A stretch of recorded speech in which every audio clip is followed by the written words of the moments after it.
झूठ और राहुल गांधी का जैसे वर्षों पुराना रिश्ता हो, या यूं कहें कि दोनों शब्दों का मतलब एक है। भारत तोड़ो यात्रा, क्षमा करें, भारत जोड़ो यात्रा के बाद हाल ही में राहुल गांधी ने इसके सेकेंड पार्ट का समापन किया है। सही मायने में यह एक झूठ और झांसे की यात्रा थी। इस पूरी यात्रा में राहुल गांधी ने देश की जनता को कई सारे झांसे दिए। अगर इनके सभी झूठ की गिनती की जाए तो लिखने के लिए कागज के पन्ने कम पड़ जाएंगे। ऐसी मशीन लगाऊंगा, इस साइड से आलू घुसेगा, उस साइड से सोना निकलेगा। आइए हम इनके 5 आधारहीन वादों की हकीकत बताते हैं। पहला, इन्होंने कहा कि हमारी सरकार आने पर 30 लाख लोगों को सरकारी नौकरी देंगे।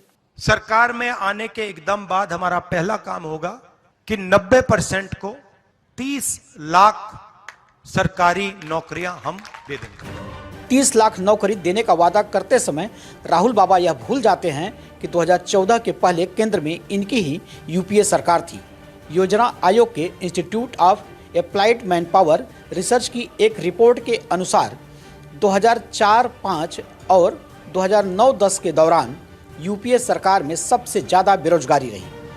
रिपोर्ट बताती है कि 2004 से 2010 के दौरान 6 साल में सिर्फ 10 लाख लोगों को रोजगार मिला।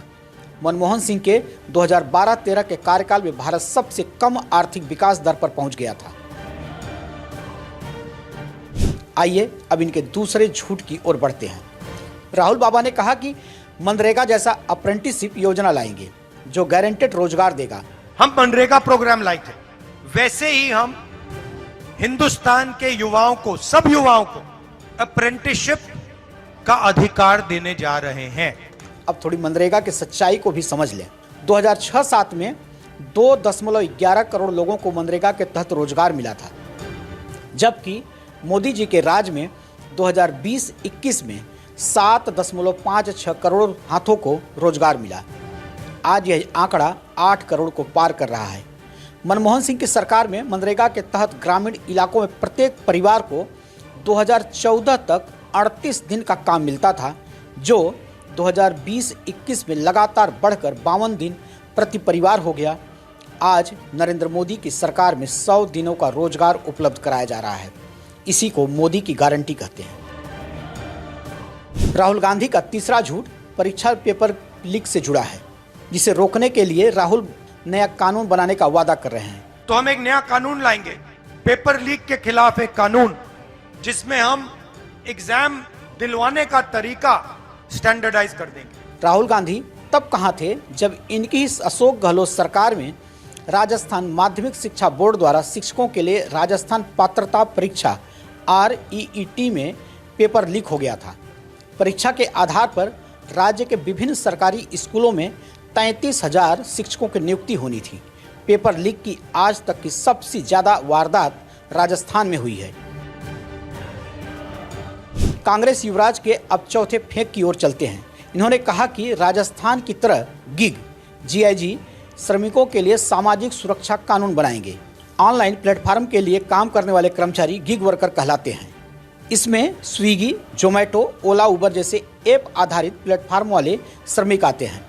जो ड्राइवर का काम करता है, सिक्योरिटी गार्ड का काम करता है, उबर का काम, ओला का काम, ये पिज्जा डिलीवरी जो होती है, इनका एक प्रकार से पेंशन हो, तो इसके लिए हम एक हिंदुस्तान में एक कानून बना रहे हैं। अब इसकी भी हकीकत से रूबरू होइए।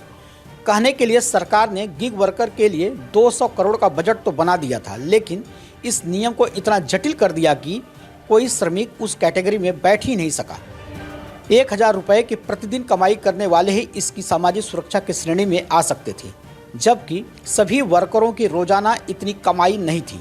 ये कानून आने से कुछ उम्मीदें बड़ी है, लेकिन साथ ही ये भी थोड़ा सा दुखद है कि जितना फ़ायदा वर्कर्स को आना चाहिए इस सारे कार्यक्रम से या इस कानून से, वो मेरे को नहीं लगता बेनिफिट हो पाएगा। उसमें मुझे थोड़ा बहुत डाउट है। इसके साथ ही इस योजना के तहत 1 से 2% का लेवी चार्ज वर्करों को मिलना था, जो एक तरह से उपभोक्ताओं पर अतिरिक्त भार पड़ रहा था। इस तरह इनके काम में वृद्धि की बजाय कमी आने लगी थी। इस तरह अशोक गहलोत सरकार ने श्रमिकों को सिर्फ मूर्ख बनाकर उनका मजाक उड़ाया। कहीं भी इनका एक पॉइंट निर्धारित नहीं कर रखा हर डिपार्टमेंट का एक सेंटर होता है। जैसे इन्होंने गिग वर्कर बोर्ड बना दिया, तो एटलीस्ट उसका कोई कियोस्क तो होना चाहिए था ताकि सूचना वहाँ से मिल जाए, क्योंकि ये सब वादे होकर के रह गए हैं। वर्कर आज सरकार के साथ कनेक्ट ही नहीं हो पाया।